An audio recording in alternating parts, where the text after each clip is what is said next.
Shalom, Bapak Ibu Jemaat GKI Rungkut Asri Surabaya. Masa pandemi membuat kita tidak bisa berkumpul dan beribadah bersama di gereja. Tetapi bukan berarti kita tidak bisa bersekutu bersama, karena persekutuan dan ibadah sesungguhnya adalah ketika kita sungguh-sungguh mengarahkan hati dan pikiran kita hanya kepada Tuhan. Walaupun saat ini semua itu kita lakukan secara online. Oleh karena itu Bapak Ibu, di masa pandemi ini kita perlu tetap memiliki komunitas untuk belajar kebenaran firman Tuhan, sharing bersama, berbagi beban, dan juga tentunya saling mendoakan. Oleh karena itu Majelis Jemaat GKI Rungkut Asri Surabaya melaksanakan sebuah program bernama KTB, Kelompok Tumbuh Bersama. Apa itu kelompok tumbuh bersama? Kelompok berarti terdiri dari sekumpulan orang. Biasanya terdiri dari 4-7 orang. Tumbuh artinya memiliki kerinduan untuk bertumbuh dalam iman, kasih, dan pengharapan di dalam Kristus sehingga menjadi dewasa dan serupa dengan Kristus. Bersama artinya melalui pertemuan yang diadakan teratur sesuai dengan kesepakatan bersama. Biasanya 1 bulan 1 kali untuk belajar kebenaran firman Tuhan, berdoa, dan sharing bersama. Jadi, kelompok tumbuh bersama adalah kumpulan orang-orang untuk bertumbuh dalam iman, pengharapan, dan kasih melalui pertemuan untuk mendalami firman Tuhan, berbagi pengalaman, serta saling mendukung dan mendoakan antara seorang dengan yang lain dalam proses pemulihan karakter dan pertumbuhan menjadi seperti Kristus.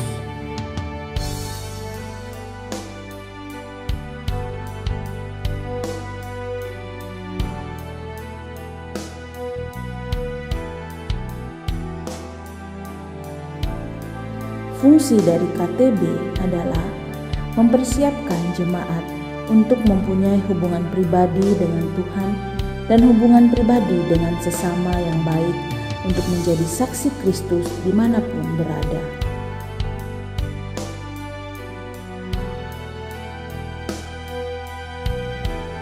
Prinsip yang dipakai dalam KTB adalah EAGLES, E, A, G, L, E, dan S. E, everyone is important. Artinya, semua orang di dalam KTB sama pentingnya. Tidak ada yang lebih tinggi dan tidak ada yang lebih rendah. A, atmosfer.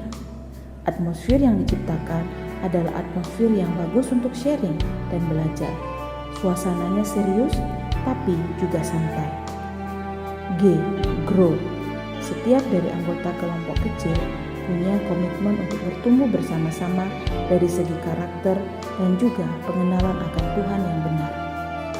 L, lift up your faith and pray for more people. KTB adalah kelompok kecil yang dinamis. Itu berarti kelompok akan terus saling mendoakan satu dengan yang lain. E, equip and empower. Setiap orang yang ikut dalam KTB bisa tumbuh menjadi murid Kristus yang sejati, yang mengerti dan melakukan firman Tuhan, sehingga ketika di luar kelompok akan menjadi garam dan terang dunia. S, safe and secure. Di dalam kelompok kecil, setiap sharing yang di-sharekan di sana tidak akan keluar kemana-mana. Prinsip utama dalam KTB adalah kasih yang terus-menerus disampaikan, sehingga sebagai hasilnya dalam KTB akan terus menyebarluaskan kasih Allah itu.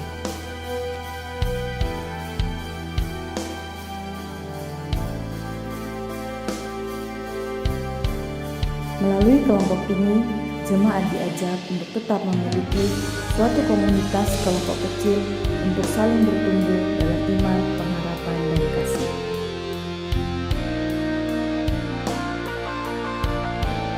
Bagi Bapak Ibu Jemaat GKI Rungkut Asri yang ingin mengikuti KTB dapat mendaftar di Majelis Jemaat. Kelompok KTB akan dibagi dalam KTB pria dan juga wanita. KTB akan dimulai di bulan April 2021.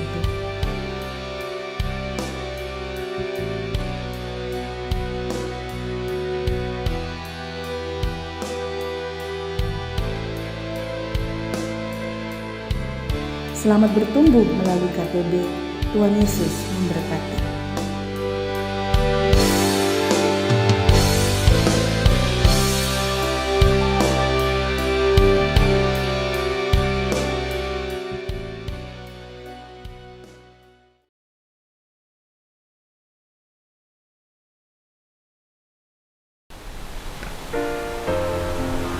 Salam dalam kasih Kristus. Bapak Ibu Saudara-saudari, sudah setahun lamanya kita tidak mengadakan kebaktian di gedung gereja karena pandemi COVID-19. Sejak Maret 2020 kita merayakan ibadah kita secara daring atau secara online di rumah kita masing-masing. Dan karena hal itu juga, maka ada satu hal yang sampai saat ini sudah lebih dari setahun belum kita lakukan, yakni sakramen perjamuan kudus. Karena itu, pada kesempatan ini Majelis Jemaat GKI Rungkut Asri memutuskan agar kita melakukan perjamuan kudus secara partisipatif pada hari Paskah nanti tanggal 4 April 2021. Mengapa perjamuan kudus partisipatif? Artinya perjamuan kudus diadakan di gedung gereja oleh para petugas ibadah, tetapi pada saat yang bersamaan juga Bapak Ibu Saudara-saudari sekalian merayakannya di rumah melalui media daring. Jadi perjamuan kudus akan disiarkan secara langsung sehingga perjamuan kudus bisa diadakan di gereja bersamaan juga Bapak Ibu Saudara-saudari mengikutinya dari rumah. Karena itu untuk merayakan sakramen perjamuan kudus nanti ada beberapa hal yang perlu kita persiapkan. Seperti biasa, walaupun saat ini kondisinya sedang pandemi, tetapi syarat perjamuan kudus tetap boleh diikuti oleh mereka yang telah menjadi anggota SIDI dan tidak berada di bawah penggembalaan khusus. Karena itu saudara-saudari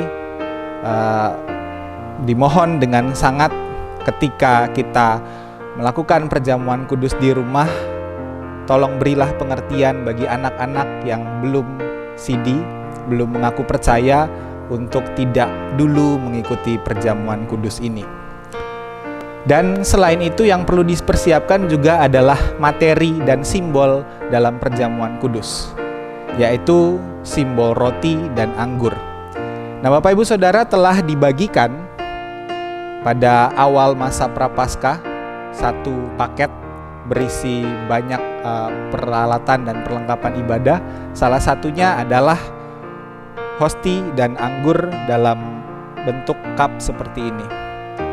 Jika sudah ada, mohon dipersiapkan sehingga pada saat perjamuan kudus nanti Bapak Ibu Saudara-saudari tinggal makan dan minum dari apa yang telah dibagikan beberapa waktu lalu.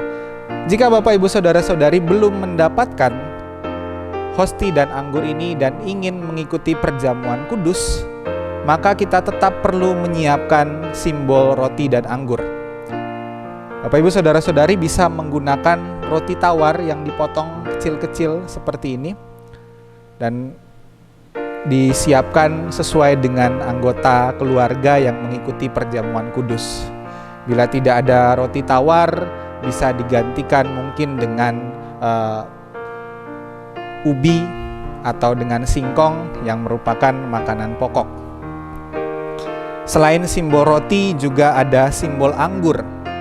Jika Bapak Ibu Saudara-saudari bisa menyediakan anggur atau wine, sangat baik. Tetapi jika tidak ada, maka Bapak Ibu Saudara-saudari bisa menggunakan sirup anggur atau sirup dan yang lainnya atau juga bisa menggunakan teh, air teh, entah teh manis atau teh tawar, atau jika tidak memungkinkan untuk menggunakan sirup dan teh, bisa juga memakai air putih. Intinya minuman itu merupakan simbol dari anggur yang menjadi simbol darah Kristus. Dan ketika Bapak Ibu, saudara-saudari sudah mempersiapkan roti dan anggur, simbol roti dan simbol anggur tersebut, maka ingatlah untuk mengikuti perjamuan kudus tepat pada saat kebaktian disiarkan secara langsung. Kebaktian kita siarkan secara langsung pada pukul 9 pagi waktu Indonesia Barat, tanggal 4 April 2021. Mengapa harus mengikutinya secara langsung? Karena ini adalah perjamuan partisipatif. Artinya, apa yang dilakukan di gedung gereja juga saat yang bersamaan dilakukan di rumah masing-masing oleh Bapak Ibu Saudara-saudari. Jadi ibadah ini, perjamuan kudus ini dilakukan secara real time, bukan ulangan atau tundaan.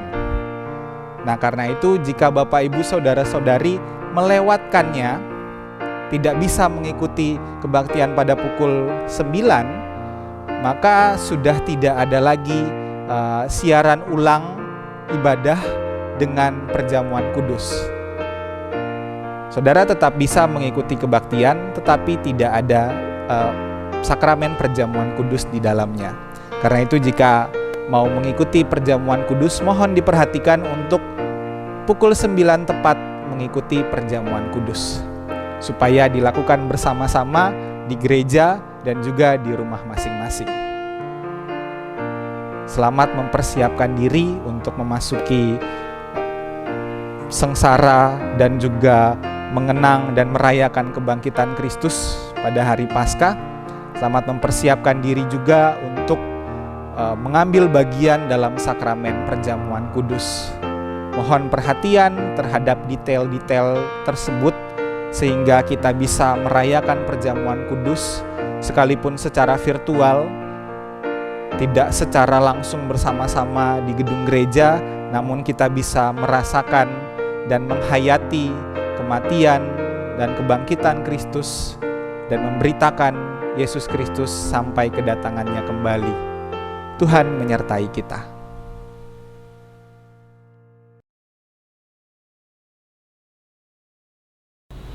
Shalom, selamat pagi Bapak Ibu di dalam nama Tuhan Yesus Kristus. Hari ini hari Jumat tanggal 2 April 2021. Kita sudah masuk dalam ibadah Jumat Agung di tahun ini, tahun 2021. Ibadah akan dilayani oleh Pendeta Theodorus Willem Noya. Dan Bapak Ibu, ada wartalisan tambahan mengingatkan yang mau mengikuti perjamuan kudus Minggu 4 April 2021 yang sudah mempersiapkan roti dan anggurnya, diharap mengikuti ibadah tepat waktu 9 pagi waktu Indonesia Barat, karena perjamuan kudus disiarkan secara langsung dan tidak ada siaran ulang. Mohon perhatian dan seluruh jemaat dan simpatisan. Tuhan Yesus memberkati. Saatnya kita masuk saat hening.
Diberkatilah saudara dalam nama Tuhan Allah kita.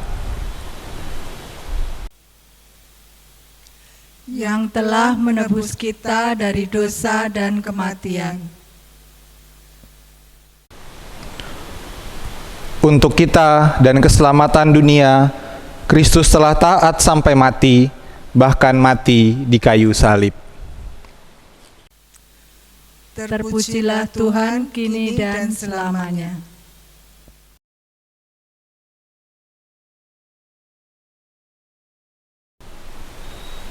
Mari mengenang Yesus, yang sekalipun kaya, menjadi miskin dan berdiam di tengah-tengah kita, yang sangat berkuasa memulihkan mereka yang sakit dan lemah, yang adalah guru bagi para muridnya, juga menjadi sahabat dan hamba. Kiranya kita bersyukur kepada Yesus Kristus atas apa yang telah Dia lakukan bagi kita. Mari mengenang Yesus, yang berdoa untuk pengampunan bagi orang-orang yang menolaknya dan untuk menyempurnakan mereka yang menerimanya, yang mengasihi semua orang dan berdoa bagi mereka, sekalipun mereka menyangkal dan menolaknya.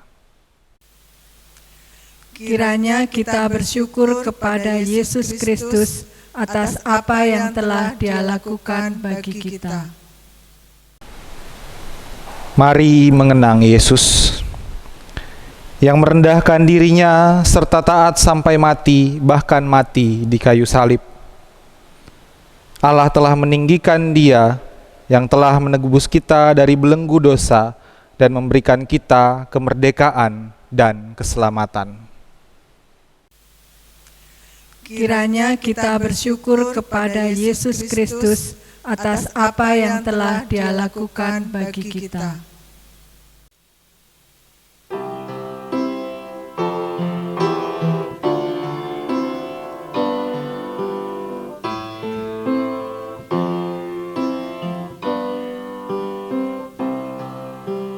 Yesus, Kau kehidupanku,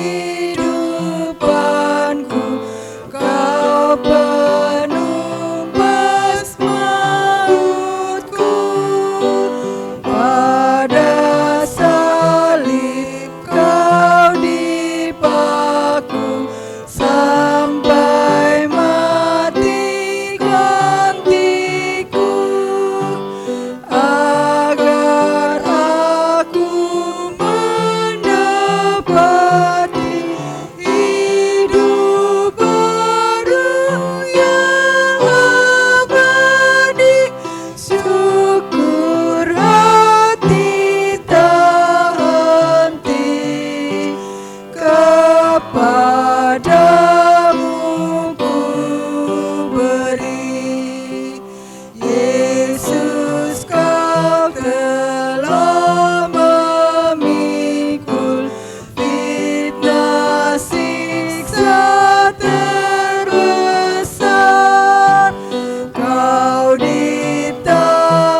Mari berdoa.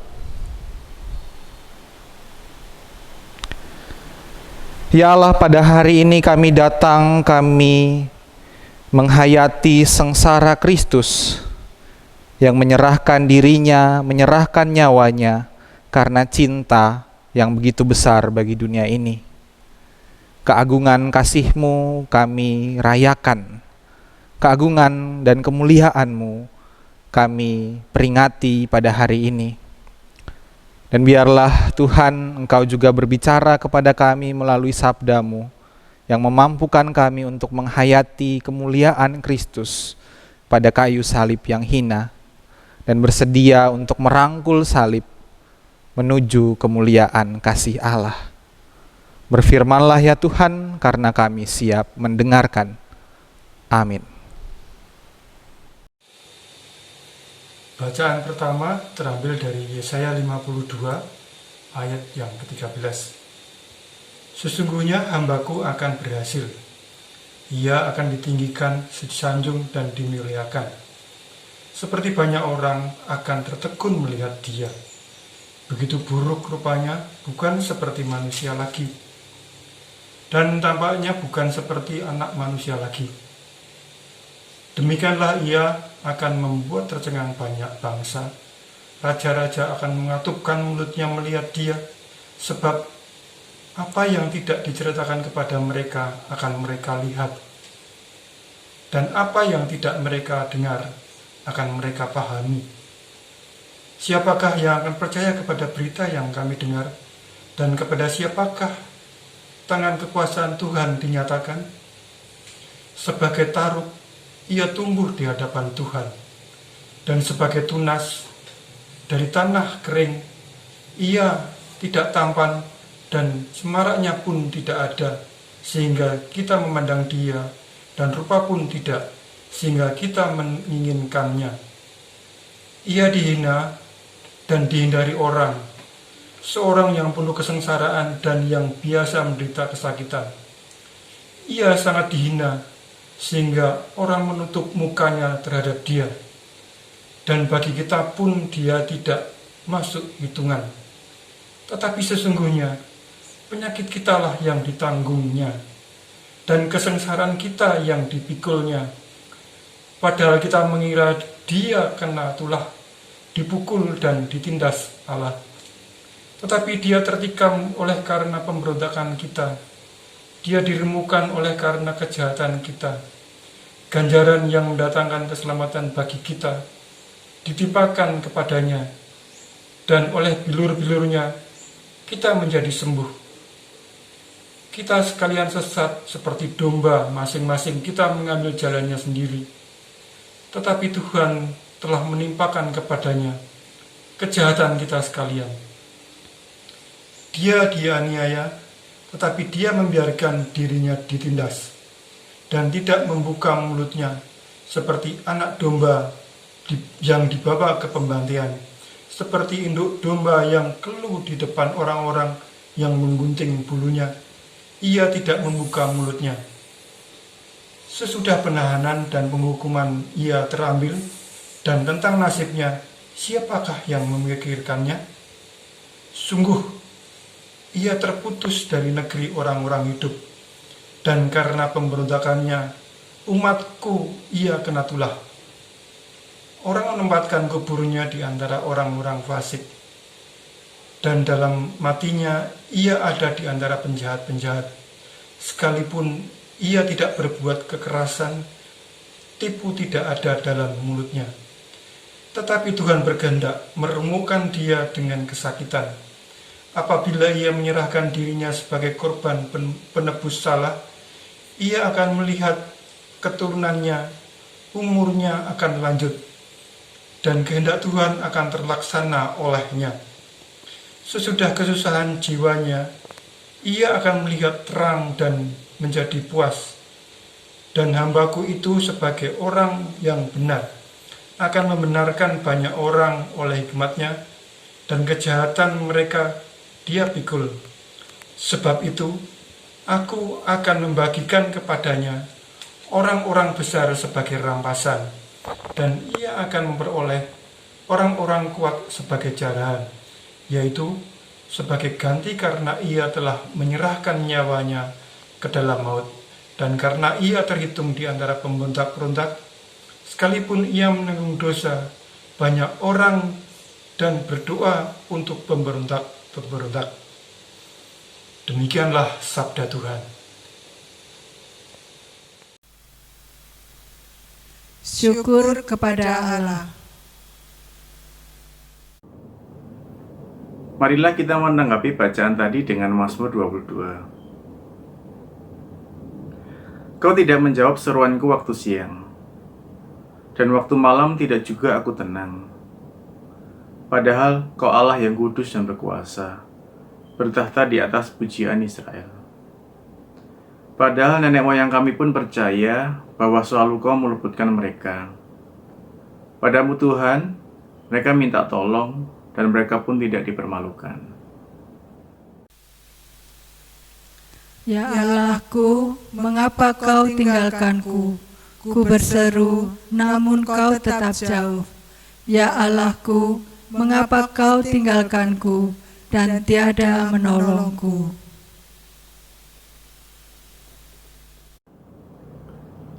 Tetapi aku ini ulat, bukan orang, dicela dan dihina oleh banyak orang. Semua yang melihatku pun mencelaku, mencibirkan bibirnya dan mengejekku. Orang menggelengkan kepala melihatku, berkata, "Dia menyerah pada Tuhan." Biarlah Tuhan saja yang meluputkannya, jikalau Tuhan berkenan kepadanya. Ya Allahku, mengapa Kau tinggalkanku? Ku berseru, namun Kau tetap jauh. Ya Allahku, mengapa Kau tinggalkanku dan tiada menolongku?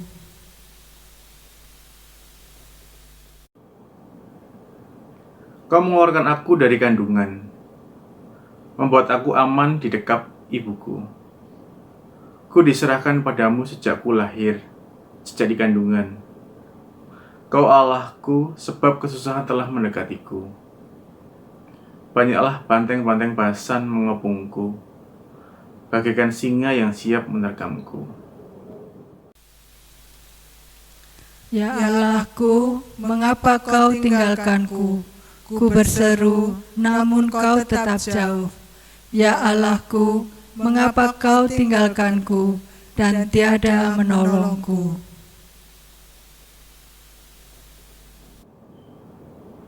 Segala tulangku lepas dari sendinya, bagaikan air mengalir, aku tercurah. Hancur luluhlah hatiku bagaikan lilin, sebab Kau taruh aku dalam debu maut. Para penjahat datang dan mengepung aku, mereka pun menusuk tangan dan kakiku, menonton dan membagi-bagi pakaianku sambil membuang undi atas jubahku. Ya Allahku, mengapa Kau tinggalkanku? Ku berseru, namun Kau tetap jauh. Ya Allahku, mengapa Kau tinggalkanku dan tiada menolongku?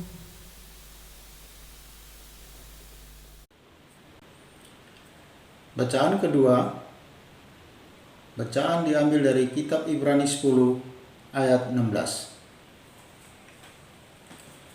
Sebab setelah ia berfirman, "Inilah perjanjian yang akan kuadakan dengan mereka sesudah waktu itu." Ia berfirman pula, "Aku akan menaruh hukumku di dalam hati mereka dan menuliskannya dalam akal budi mereka, dan aku tidak lagi mengingat dosa-dosa dan kesalahan mereka." Jadi, apabila untuk semuanya itu ada pengampunan, tidak perlu lagi dipersembahkan korban karena dosa. Jadi, saudara-saudara, oleh darah Yesus, kita sekarang penuh keberanian dapat masuk ke dalam tempat kudus, karena Ia telah membuka jalan yang baru dan yang hidup bagi kita melalui tabir, yaitu dirinya sendiri. Dan kita mempunyai seorang imam besar sebagai kepala rumah Allah. Karena itu, marilah kita menghadap Allah dengan hati yang tulus ikhlas dan keyakinan iman yang teguh. Oleh karena hati kita telah dibersihkan dari hati nurani yang jahat dan tubuh kita telah dibasuh dengan air yang murni. Marilah kita teguh berpegang pada pengakuan tentang pengharapan kita, sebab Ia yang menjanjikannya setia. Dan marilah kita saling memperhatikan supaya kita saling mendorong dalam kasih dan dalam pekerjaan baik.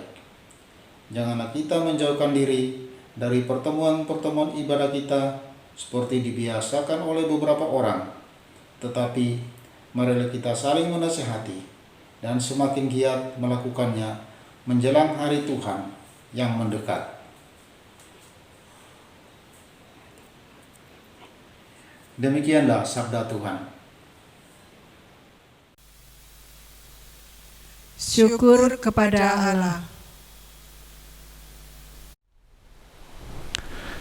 Inilah kisah sengsara Tuhan Yesus Kristus menurut Injil Yohanes.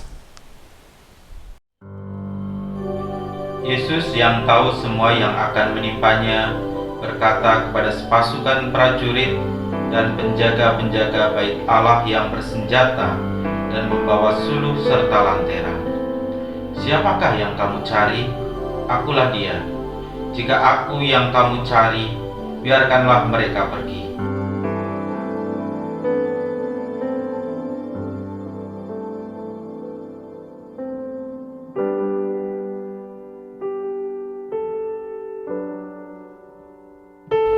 Ya, di tengah kekacauan, Yesus tetap melindungi para murid yang bersama dengannya agar genaplah firman. Dari mereka yang engkau serahkan kepadaku, tidak seorang pun yang kubiarkan binasa.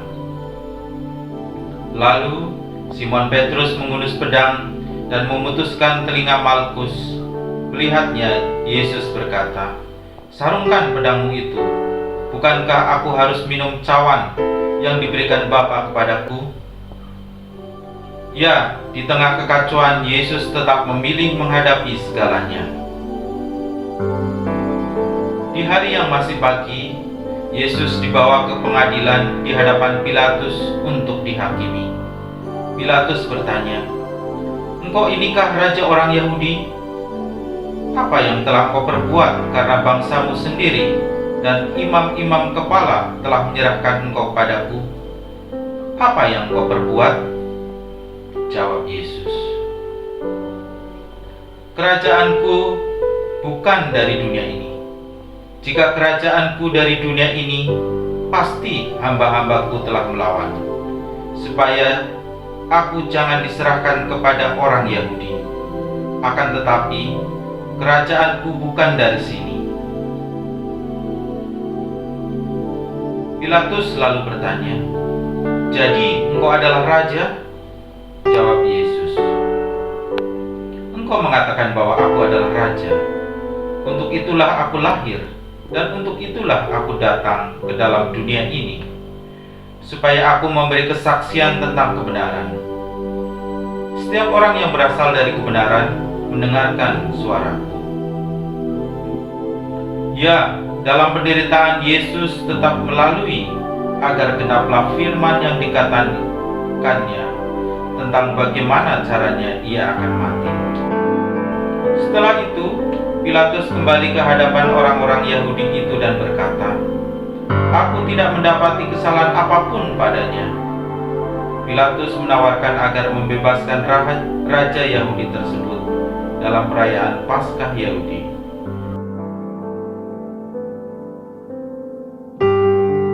Namun orang-orang itu menolak, lalu meminta Barabas untuk dibebaskan. Lalu Pilatus pun mengambil Yesus dan menyuruh orang menyesah dia. Ya, Yesus berjalan memasuki penderitaannya. Para prajurit menganyam mahkota duri dan mengenakannya jubah ungu, lalu berkata, "Salam hai Raja orang Yahudi," dan menampar wajah Yesus. Pilatus keluar dan berkata, "Lihatlah, aku membawa dia keluar kepada kamu, supaya kamu tahu bahwa aku tidak mendapati kesalahan apapun padanya." Ya, Yesus berjalan memasuki jalan salibnya. Lalu Yesus keluar berjubah ungu, bermahkotakan duri, sembali Pilatus berkata, "Lihatlah manusia itu." Imam-imam kepala dan penjaga-penjaga melihat Yesus dan berteriak, "Salibkan dia! Salibkan dia!" Kata Pilatus, "Ambil dia dan salibkan dia, sebab aku tidak mendapati kesalahan apapun padanya." Orang-orang Yahudi menjawab, "Hukum kami mengatakan ia harus mati karena menganggap dirinya sebagai anak Allah." Pilatus yang ketakutan mendengar jawaban tersebut menawari Yesus, "Tidakkah engkau mau bicara denganku?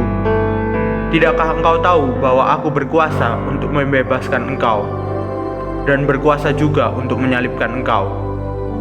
Yesus menjawab, "Engkau tak mempunyai kuasa apapun terhadap aku, jikalau kuasa itu tidak diberikan kepadamu dari atas. Sebab itu, dia yang menyerahkan aku kepadamu lebih besar dosanya." Pilatus berusaha membebaskan Yesus, namun ia terdesak dengan perkataan orang-orang Yahudi yang menyatakan bahwa jika Pilatus membebaskan Yesus, maka Pilatus bukanlah sahabat Kaisar dan menentang hukum. Terdengar teriakan, "Nyahkan dia, salibkan dia. Kami tidak punya raja selain Kaisar." Hingga akhirnya Pilatus menyerahkan Yesus kepada mereka untuk disalibkan. Ya, Yesus menjalani penderitaan dalam ketaatannya kepada Sang Bapa.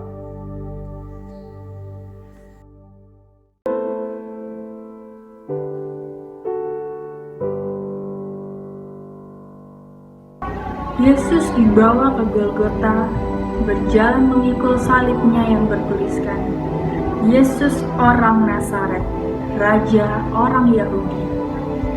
Ia pun disalibkan di Golgota dan jubahnya diambil, lalu mereka membuang undi atas jubahnya tersebut. Yesus terpaku di salib, dan dari sana ia melihat ibunya dan saudara ibunya, Maria, istri Klopas, dan Maria Magdalena. Ia berseru memandang ibunya, "Ibu, inilah anakmu." Kemudian katanya kepada muridnya, "Anak, inilah ibumu."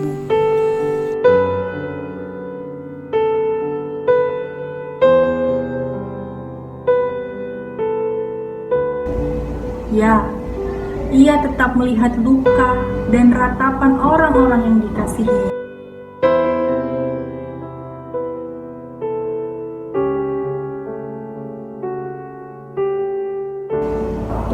Lalu Yesus berseru, "Aku haus."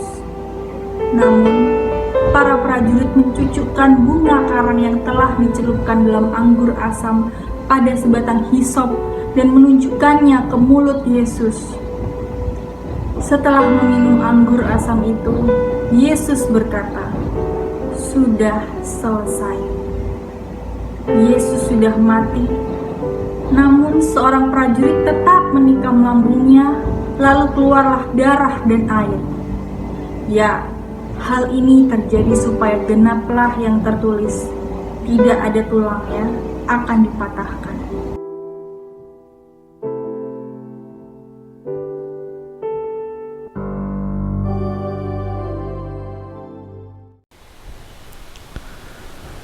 Demikianlah Injil Kristus. Yang berbahagia ialah mereka yang mendengarkan firman Allah dan yang memeliharanya. Hosana.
dosa Jerusalem within. The soldiers tried to kill the arrows free, but the crowd pressed him to see the man condemned to die on Calvary.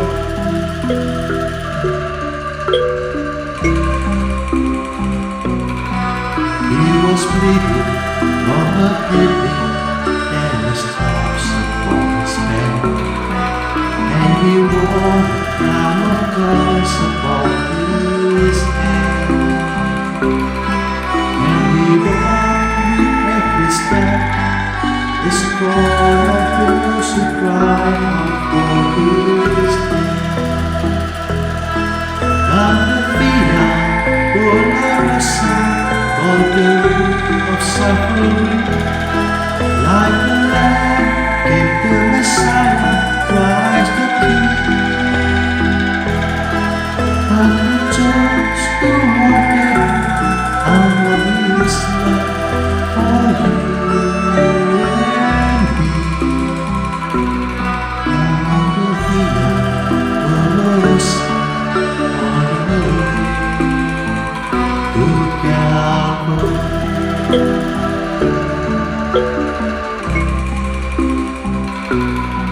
Por la vía dolorosa desde Jerusalén, los soldados le dieron paso a Jesús, mas la gente se acercaba para ver aquel lugar, aquel lado. Por la vía dolorosa, que es la vía del dolor, por ella vino Cristo el Señor, y fue Él quien quiso huir por su amor, por ti, por mí. Por la vía dolorosa al Calvario, amor. The blood that you cleanse the souls of all men, made its way to the heart of Jerusalem. On the via dolorosa, walk the road of suffering, with the Lamb came the Messiah, Christ the King. But we chose to walk that road out of His love for you and me. Down the Via Dolorosa, all the way to Calvary.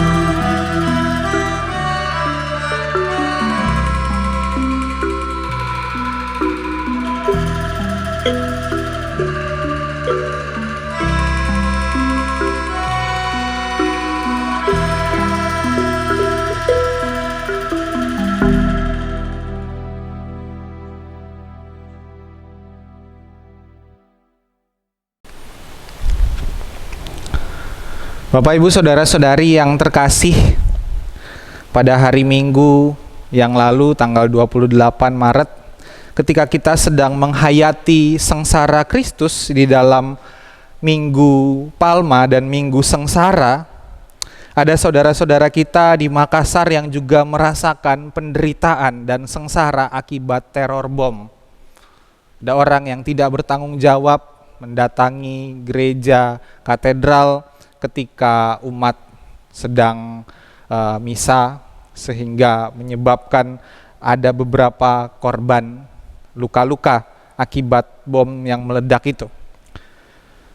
Saat ini pada masa penghayatan sengsara Kristus, kita mengingat bahwa kehidupan kita sebagai murid Kristus tidak jauh dari penderitaan, tidak jauh dari penolakan dan mara bahaya. Inilah salib kita. Bahwa dalam keseharian kita, ketika kita pun sedang beribadah kepada Kristus, ternyata kita berada dalam ancaman, kita berada dalam mara bahaya. Peristiwa Minggu Sengsara kemarin mengingatkan kita bahwa inilah salib yang kita pikul. Ini beban, tantangan, penderitaan, dan penolakan yang harus kita tanggung. Sambil kita mengingat sengsara Kristus dan mempersatukan diri kita dalam sengsara Kristus. Dan kiranya kita dimampukan untuk memikul salib ini dan menjalani sengsara di tengah dunia ini. Salib sebagai sengsara yang harus kita jalani, sebagai pergumulan yang harus kita pikul. Lalu mengapa tema ibadah Jumat Agung ini adalah salib lambang kemuliaan? Apa yang mulia dari salib itu? Apakah karena orang-orang Kristen zaman sekarang itu banyak yang senang pakai kalung salib besar-besar gitu ya? Ya pendeta juga ya pakai kalung salib begini. Bahkan ada yang pakai emas gitu, kalung salibnya emas, terbuat dari emas. Ada orang Kristen dengan bangga memakai salib sebagai aksesoris. Dia terbuat dari emas dan bertahtakan berlian, menunjukkan kemewahannya.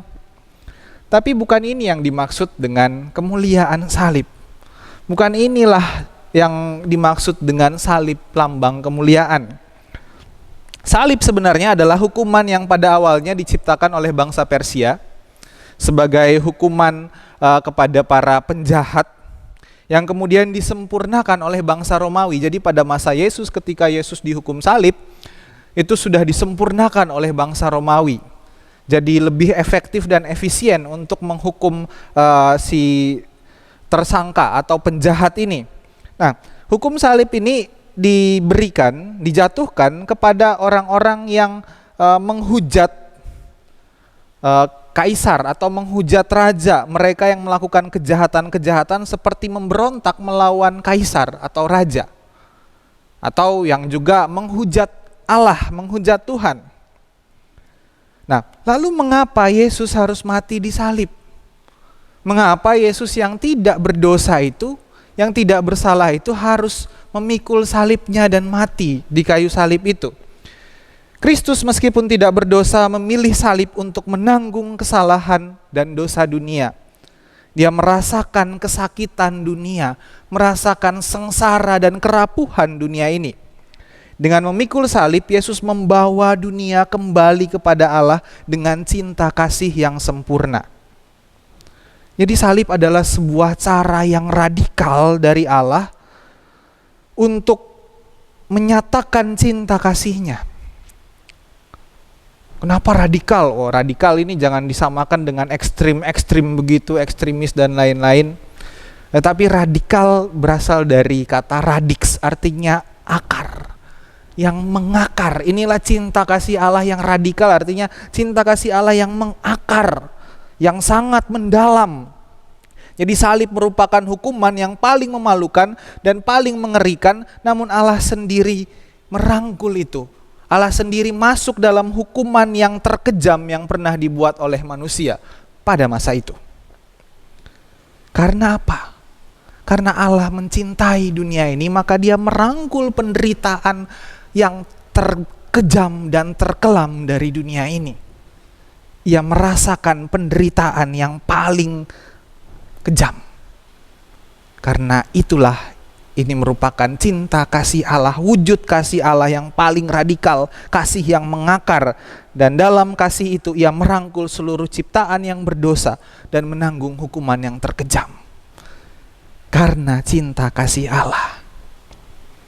Ibu Teresa atau Bunda Teresa pernah berkata, ketika kita memandang kayu salib, kita memahami keagungan kasih-Nya. Jadi disinilah letak kemuliaan dan keagungan salib itu. Ketika kita melihat salib, yang kita lihat bukan emasnya berapa karat, bukan berliannya berapa karat, tapi kita melihat salib, kita mengingat sengsara Kristus. Kita mengingat bagaimana Yesus Kristus, Allah yang menjadi manusia, manusia yang tidak berdosa itu dijatuhi hukuman yang terkejam, hukuman yang paling hina. Dia merangkul penderitaan itu karena apa? Karena kasih-Nya. Dan disitulah letak keagungan kasih Allah. Disitulah letak kemuliaan salib. Disitulah keagungan salib. Bukan karena emasnya, bukan karena berliannya, tetapi salib menjadi lambang kemuliaan karena kemuliaan dan keagungan cinta kasih Allah kepada dunia itu, sehingga ia memikul salib, sehingga ia mati di salib bagi dunia ini.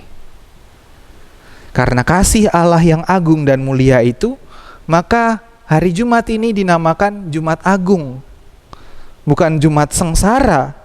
Sekalipun kisah panjang Injil yang dibacakan yang begitu panjang tentang sengsara Kristus itu, yang kita baca adalah kisah sengsara, judulnya kisah sengsara Yesus Kristus.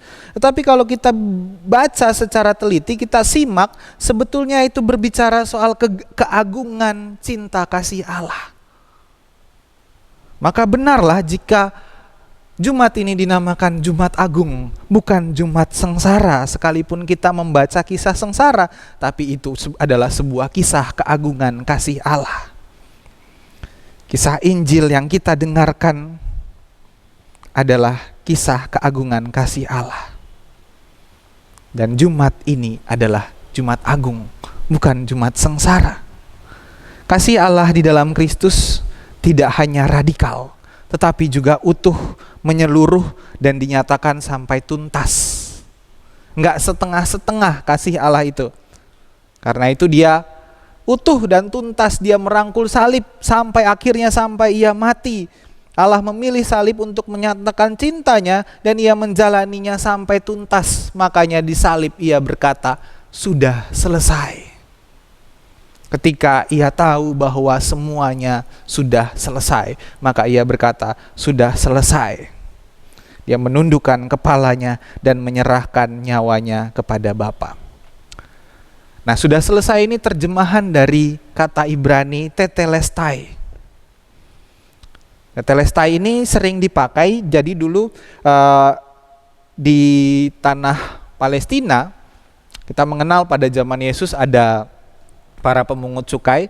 Jadi dari penggalian arkeologis ditemukan ada peninggalan-peninggalan dari para pemungut cukai, yaitu setumpuk catatan cukai atau pajak dari para pemungut cukai ini dengan tulisan tetelestai, yang berarti sudah lunas. Nah, jika sudah lunas, jika sudah ada tandanya tetelestai, maka si wajib pajak itu tidak perlu bayar lagi karena sudah lunas, sudah selesai. Nah, inilah yang dilakukan Yesus ketika ia menyerahkan nyawanya. Ia mempersembahkan dirinya sebagai pendamaian antara Allah dengan dunia ini, satu kali untuk selamanya, lunas. Gak perlu dibayar lagi, selesai. Jadi ketika Yesus berkata sudah selesai, maka semuanya sudah lunas, sudah selesai. Inilah keagungan kasih Allah. Dia menyelesaikan misinya, dia membayar semuanya sampai tuntas, sampai lunas. Tapi bukan berarti kemudian lalu kita sebagai manusia yang percaya lalu merasa bahwa wah, kita sudah ditebus dari dosa kita, maka kita bebas melakukan apapun. Tapi justru dengan salib, kita memandang salib, kita melihat bahwa kita juga punya tanggung jawab, bahwa kita juga punya salib yang harus kita pikul. Saudara, salib lambang kemuliaan dan keagungan. Yesus menyatakan keagungan cintanya melalui salib. Ia menyerahkan nyawanya. Dia sengsara dan mati karena cintanya. Seorang mistikus Kristen dari Spanyol bernama Yohanes Salib, dikenal dengan nama Yohanes Salib, pernah berkata, siapa yang tidak mencari salib Kristus, ia pun tidak mencari kemuliaannya. Artinya bahwa kemuliaan cinta Allah hadir melalui salib. Sejalan dengan yang dari tadi kita bicarakan. Karena itu jika kita tidak mau memikul salib kita, kita pun tidak dapat mengalami kemuliaan Allah. Kemuliaan Allah itu nyata ketika kita merengkuh sengsara, kita bergumul dalam kehidupan kita masing-masing, menjalani pergumulan ini sekalipun berat, tapi kita tetap bersuka cita. Mungkin kita merasa hidup begitu berat. Mungkin kita merasa ketika kita melihat pengalaman saudara-saudara kita di Makassar ada penolakan, ada tantangan, ada mara bahaya. Lalu kita merasa bahwa, kenapa saya harus mengalami ini semua? Bukankah Yesus sudah membayar itu semua lunas di salib? Tetapi salib Kristus mau menyatakan bahwa kemuliaan, keagungan itu justru nyata ketika Yesus merangkul penderitaan dan salib. Karena itu dalam hidup kita, ketika kita mengalami kesusahan, pergumulan, penderitaan, yakinlah bahwa itu yang harus kita rangkul untuk menerima kemuliaan kasih. Bahkan untuk menghadirkan kemuliaan dan keagungan kasih Allah. Sekalipun kita ditolak, kita diasingkan, sekalipun ada mara bahaya di sekeliling kita, tapi kita menjalaninya, kita memikul salib kita itu dengan sukacita, dengan kasih Allah yang terus kita sebarkan kemana-mana. Disitulah kemuliaan Allah dinyatakan. Karena itu marilah terus menjalani hidup kita. Sekalipun salib kita terasa berat, percayalah bahwa salib, di balik itu ada kemuliaan Allah yang terus menopang kita, yang terus mengasuh, merangkul kita. Dan melaluinya juga kita bisa menghadirkan cinta kasih Allah itu bagi sesama kita. Selamat menghayati sengsara Kristus, selamat menghayati keagungan cintanya. Tuhan menyertai kita. Amin.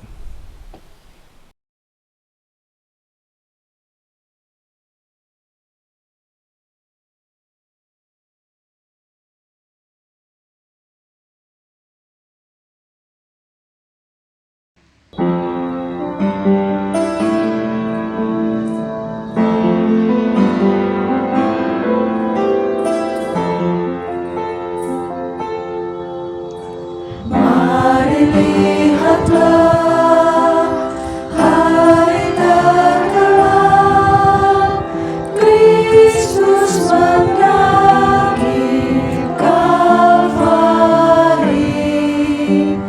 Dia didera, duri dan cacat, dipangku di salib.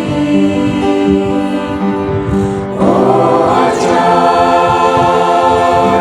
salibnya, oh ajaib kuasanya. Manusia ditebus dan diampuni dosanya. Tiap salahku, dosa-dosaku jadi mahkota nurimu. Oh sungguh-sungguh raut wajahmu memikul bebanku. Oh ajaib salibnya, oh ajaib kuasanya. Manusia ditebus dan diampuni dosanya. Hari pun gelap, bumi bergetar, karena telah wafat Khalilnya. Dia terbelah, ia hiduplah, sang penebus menang. Oh ajaib salibnya, oh ajaib kuasanya. Manusia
Inilah hari di mana kita memandang dan menghormati salib yang mulia yang saat ini dihadirkan di hadapan kita.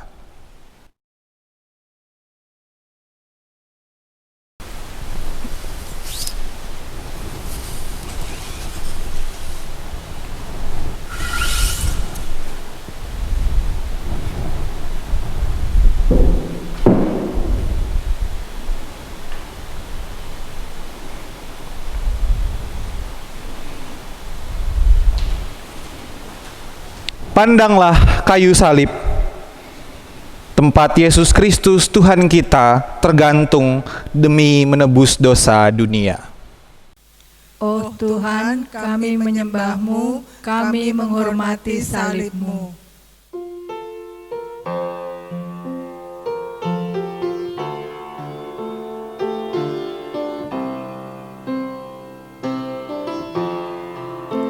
Memandang salib Rajaku yang mati untuk dunia, ku rasa hancur jongkakku dan harta hilang harganya.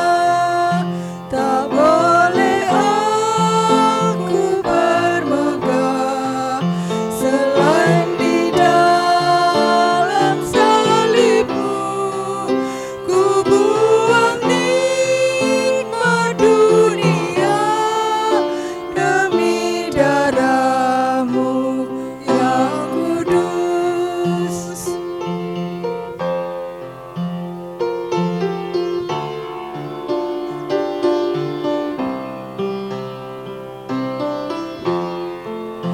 Berpadu kasih dan sedih mengalir dari luka-Mu, mahkota duri yang pedih menjadi keagungan-Mu.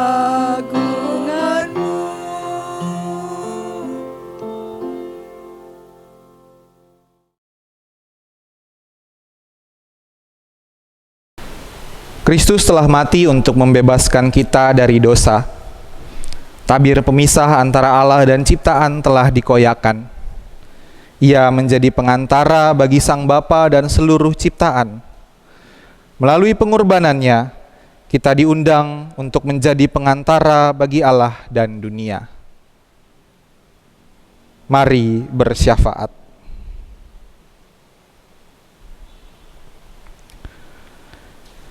Ya Allah, kami hidup di dunia yang tidak sempurna. Sakit penyakit tumbuh subur di bumi ini. Banyak orang yang menderita karena sakit penyakit. Tidak jarang orang dengan HIV/AIDS mengalami pupus harapan akibat pengasingan yang dilakukan oleh lingkungannya. Tidak jarang kanker mematikan semangat hidup para penderitanya. Saat ini pun kami bergumul dengan pandemi COVID-19 yang menyebar ke seluruh bumi yang Tuhan cintai ini. Wabah ini membuat kami menyadari kerapuhan kami sebagai manusia yang Tuhan ciptakan. Mampukanlah kami untuk berdamai dengan apa yang tidak bisa diubah, sekalipun berikanlah keberanian untuk mengubah apa yang bisa kami ubah. Biarlah kiranya kami mampu merasakan cinta kasih-Mu dan senantiasa mengalir melalui berbagai peristiwa serta berbagai kondisi hidup kami. Ya Allah, kami hidup di dunia yang rapuh. Banjir, tanah longsor, gempa bumi menjadi bagian dari kehidupan kami. Banyak nyawa yang hilang akibat bencana, banyak jiwa yang berduka dan terluka akibat kehilangan. Pengalaman kematian kami temui di sekitar kami, sehingga banyak duka kami rasakan, kesepian kami alami. Ya Allah, Engkaulah sahabat bagi jiwa-jiwa yang kesepian. Engkau menopang mereka yang terpuruk, memulihkan yang terluka, menghibur yang berduka.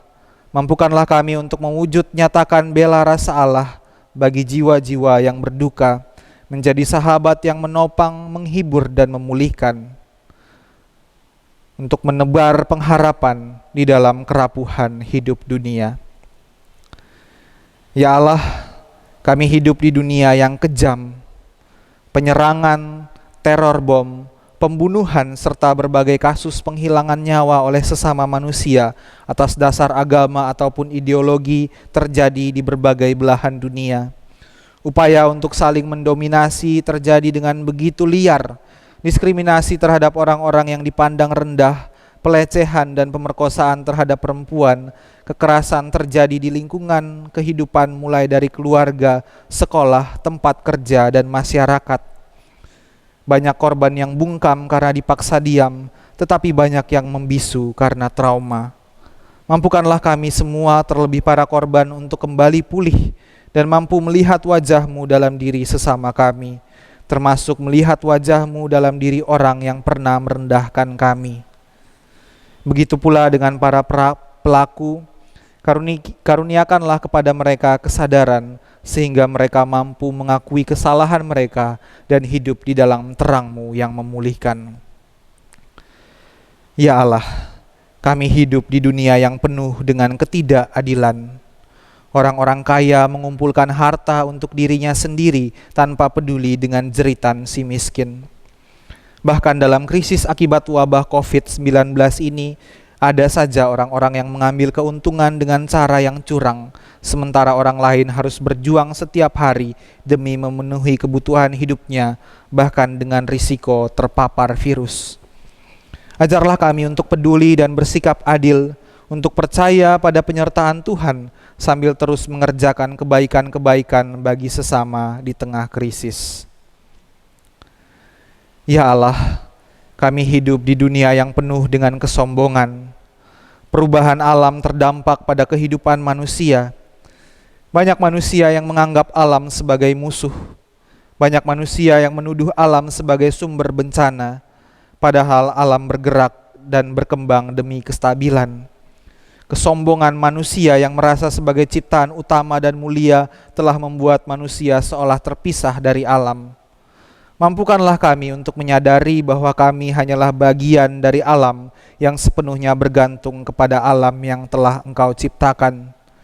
Ajarlah kami untuk menahan diri kami, mengizinkan alam untuk menata dirinya demi kestabilan alam semesta itu sendiri. Tuntunlah kami untuk hidup harmonis dengan alam. Di dalam Kristus kami memohon.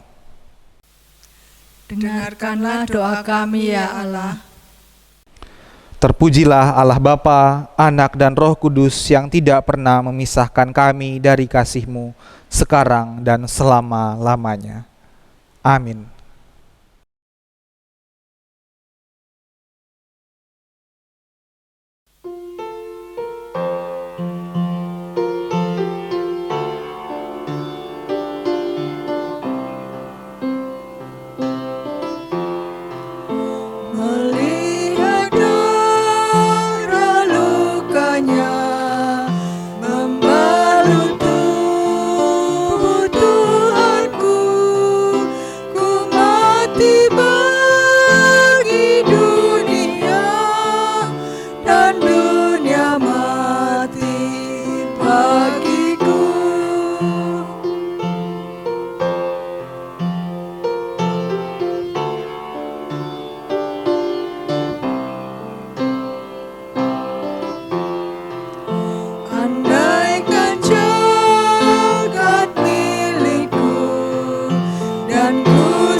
Tubuh layu Kristus kini dikuburkan. Ia turun ke dalam kerajaan maut. Ia merangkul kematian untuk memberi kehidupan. Ia merengkuh kefanaan semua ciptaan. Ia membarui seluruh ciptaan dalam keabadian. dan bersama menyongsong kehidupan yang dipersiapkannya di kerajaannya kelak.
Di